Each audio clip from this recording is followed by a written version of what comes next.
Hello friends, আমি অচিন্তা। আমি YouTube channel to share কিচেনে আমি সামনে রেসিপি শেয়ার করবো।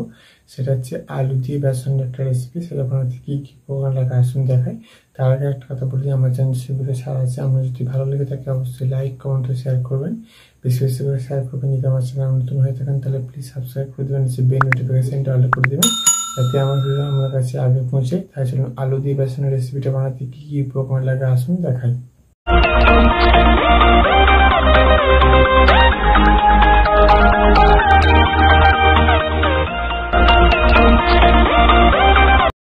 চলুন তাহলে আলুর চপ বানিয়ে দেখাবো, বা আলুর পকোড়াও বলতে পারেন। তো এটা আলু দিয়ে বেসন দিয়ে একটা রেসিপি। তো এটা আমি দেখুন, আমি আলুটাকে গোল গোল করে কেটে নিয়েছি, দুটো আলুকে লম্বভাবে দিয়ে ভালো করে ধুয়ে নিয়েছি। তার জন্য রেসিপিটা শুরু করি। আলুটার মধ্যে লবণ দিয়ে দেবো, হলুদ দিয়ে দেবো, ভালো করে আগে মিক্স করে দেবো।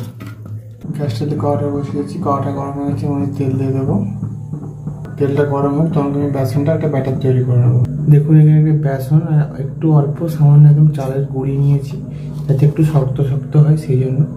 তো এর মধ্যে এবার দিয়ে দেবো অল্প লবণ, অল্প একটু খাওয়ার সোডা, অল্প একটু লঙ্কার গুঁড়ো, অল্প একটু সামান্য হলুদ গুঁড়ো, সব উপকরণ দিয়েছি। এবার অল্প অল্প জল দিয়ে একটা ব্যাটার তৈরি করে নেবো। দেখুন ব্যাটারটা তৈরি করে নিয়েছি। এর মধ্যে এবার যে আলু নুন হলুদ মাখিয়ে রেখেছিলাম এগুলো এবার একটা একটা করে নেব। এবার বেসনের মধ্যে দেব, বেসনের মধ্যে এবার কোট করে তেলে দিয়ে দেবো। দেখুন দিয়ে দিয়েছি। এবার দিতে পারলে লাল মশলা ভেজে নেবো। এটা মিডিয়াম আছে ভাজবো, যাতে পুড়িয়ে না যায়। দেখুন ভাজা হয়ে গেছে, এটা আমি তুলে নেবো। এবার সবগুলো ভেজে নেবো।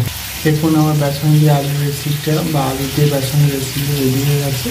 এই রেসিপিটা আমাদের ভালো লেগে থাকে অবশ্যই লাইক কমেন্ট শেয়ার করবেন, বিশেষ করে শেয়ার করবেন। আর প্লিজ সাবস্ক্রাইব করে আমাদের পাশে থাকবেন। চলুনটা দেখা হচ্ছে নেক্সট ভিডিওতে। সেরকম নতুন ভিডিও পাওয়ার জন্য আমাদের চ্যানেলটাকে অবশ্যই সাবস্ক্রাইব করে আমাদের পাশে থাকবেন। চলুনটা দেখা হচ্ছে নেক্সট ভিডিওতে। আর আপনারা এভাবে আলু দিয়ে বেসনের একটা রেসিপিটা বানিয়ে খাবেন, আশা করি ভালো লাগবে। চলুন দেখা হচ্ছে নেক্সট ভিডিওতে।